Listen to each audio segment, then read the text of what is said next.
Hey friends, Kris Krohn with my expert friend Jerry Norton here to talk about how you start a fix and flip business.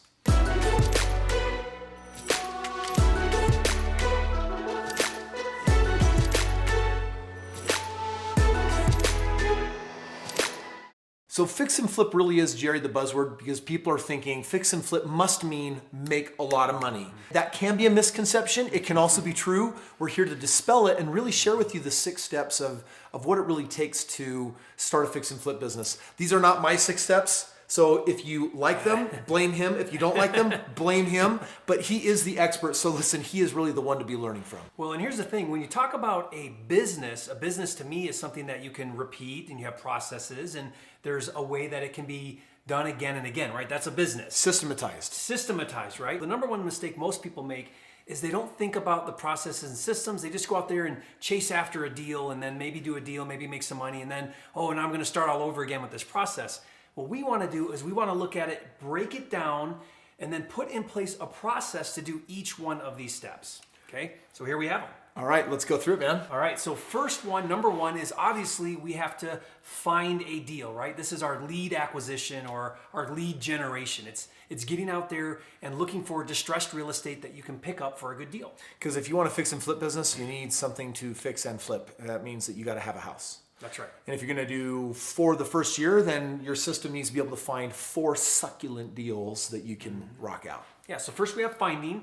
Now, once we find that, motivated seller or that distressed property, the next thing we need to do is crunch the numbers. Like what makes this a deal? What number do I need to get it for to where I've got my profit accounted for and my closing costs and my carrying costs for the capital and all these different things that go into the deal, right? Do the math, and then we call that our buy price. We analyze it to determine what's the price I need to get it for to actually make a profit. This is actually one of my favorite things to do. When I got started in the game of real estate, I always called it number crunching. And someone was offering a property out there, and what I love to do is I love to say, okay, fixed up, what's it worth? And I'd get excited because if I knew I was buying it for 150, but fixed up it was worth like 220, I'm like, okay, I know that I'm starting with 70 grand, but now some of that's gonna whittle down. Because I wanna hold this for a little bit, but okay, this has 10 grand of cosmetic. Okay, 70 just turned into 60 grand.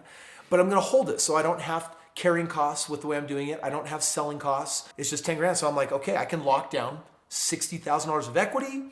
If I cash flow this beast $400 or $500 a month, collect a down payment, 5-7 years later, I can make $112,000 on this. And I'm like, all right, I can, I'd analyze the deals and I say, man, this is good. Now fix and flip, you got a few more numbers to factor in because you're not going to hold it. Yeah, but it's still a formula. You still analyze it. You determine, your profit on the deal and you go from there. By the way, we got a great video on analyzing and what that formula is. So go ahead and check that one out. Yeah. So after you've analyzed it, now it's time to actually present an offer. And this is where the rubber meets the road. This is where people go from, hey, I'm thinking about real estate to no, now I'm actually doing something because you're putting an offer in front of somebody. This is where most people, they just kind of fall off the wagon. They're like, I'm afraid to make an offer. You definitely need a mentor and some people on your team you can run deals past. And we both offer that so that you have actually help there. But yeah, so find, analyze, offer. And then we've got the railroad tracks right here. Tell me real quick, what is this about? Well, this is basically our acquisitions, right? This is everything we need to do, these first 3 steps to get a contract, to actually get the deal.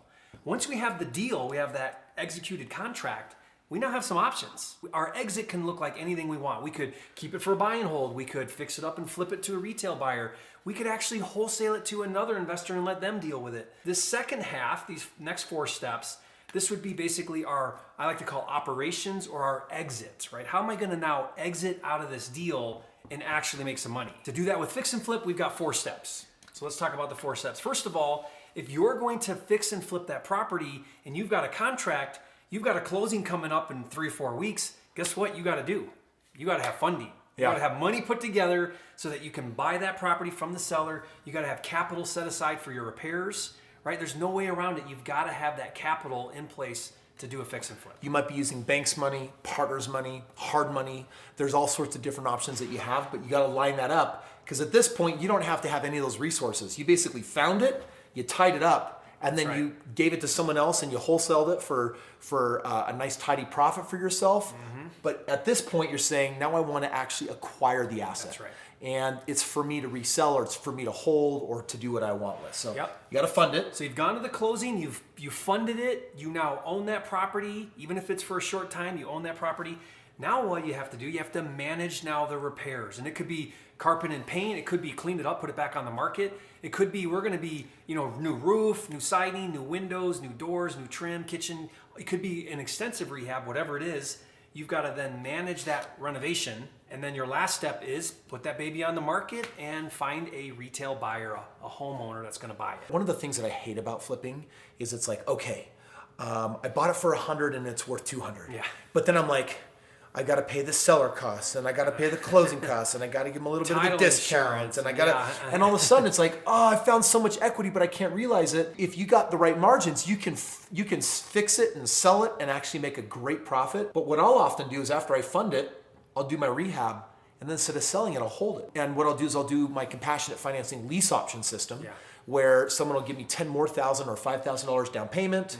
Which is equivalent to kind of like my deal finding piece that I get up here. You'll get a premium because you're doing creative financing so I'm for gonna, them. So I'm going to get a higher cash flow on it, usually $200 higher than a normal rent. And then when I go to sell it in 3, 4, 5 years, I don't have to pay the realtor fees. And so a lot of my costs have gone down substantially. But not everyone's in a position with their homes, Jerry, where they can hold on to them for 3, 5, 7 years. That's a great strategy if you're going to do that. If not, find, rehab, and sell. Boom. I want to show this just as a bonus. Because when I do my lease option system, and if we were to compare that to like just flipping on this side, and if we were to talk about a $100,000 deal that had a $200,000 value, here, if you're putting in your typical 15% profit, here we're looking at making 30 grand. Here on this side, we might actually make $70,000. And how much time do you have to wait? You have to wait. You have to do the time value of money, because this is 30 grand that you could get in the next couple of months. And this is 70 grand that you might get spread out over a 5 or 6 year period of time. And so is one better than the other? Well, if I collect 20 of these and I have a cash flow in each one of them, I might be able to quit my job. Because you're not counting cash flow, right? Nope. Yeah, just equity on the sale. But if I do this one, I could quit my job right away and say, but I've got the now money to get in the game of real estate. Pros and cons, different approaches. And you can mix it up. So it's interesting because this is all about wholesaling. And then once you get here, you could actually go into a hold, or you could go to a resale. And you got 1, 2, 3 different strategies and different options of what you can do. Yeah, and it's really all about where you're at, your position, what's best for you. There is no right or wrong. Yeah. All of these work well. Yeah, friends, we want to throw in this little bonus. I know we're really in this video talking about the steps of fixing and flipping and starting a fix and flip business, but I think it's important to always know, what are my other exits? I could exit early in the game if I'm nervous about going in long term on this deal. I could choose to actually hold it if something like the market turned and I couldn't sell it. Hey, do I have a backup plan? I actually flipped it and I love the money that I got. I think it's really great to be able to have some of those different options that you can really specialize in. You know what's cool about that is what I actually do is when I go into the deal, I know that I've got to have a certain type of deal. Once I get to this point, I stop, I take a step back, and I say, you know what? What is the best exit for me right now in my life with what I have going on in my business and my personal life? Do I want to just wholesale it and be done and make a quick buck? Do I want to go through the effort of fixing it up and flipping it and making a quick turn? Is this one that would be great to just put a tenant in here and hold this thing for 5 or 7 years? I like those options that you talk about. It's great to have those options. For people who are like, man, I need 5 grand, I need 10 grand right now. I want to get into this. Wholesaling, if you're looking for the quickest money with the least amount of work, wholesaling is without a doubt the way to do it. Yeah, awesome. Jerry, thank you so much for your expertise and for taking 15 years of experience spread over all those deals. And friends, here's my invitation for you. If you're really interested in anything that we've talked about here, you gotta click the link and learn more about what we're up to and what we're doing, because these videos are designed to create as much value for you. And I love it when I get the messages from people saying, Kris, I watched the video, I read the book, or I listened to Jerry, and now I'm out there doing it. I'm like, yes. But 99% of people, what they're really looking for is additional handholding. If you're looking for tools to how we can take you by the hand and walk you through the process, show you how to make $10,000 by doing the first part, learning how to make $70,000 to $100,000 on a hold, if you want to learn how to fix and actually flip and make it max profitability there, click the link, sign up for the free course where you can just learn more, get free tools, get free software on how to find these deals, and let's get you in the game, because the most important thing we can do is you watch this video because you said, I want to learn how to have a fix and flip business, but now you've watched the video and it's time to do something about it and make that business into a reality.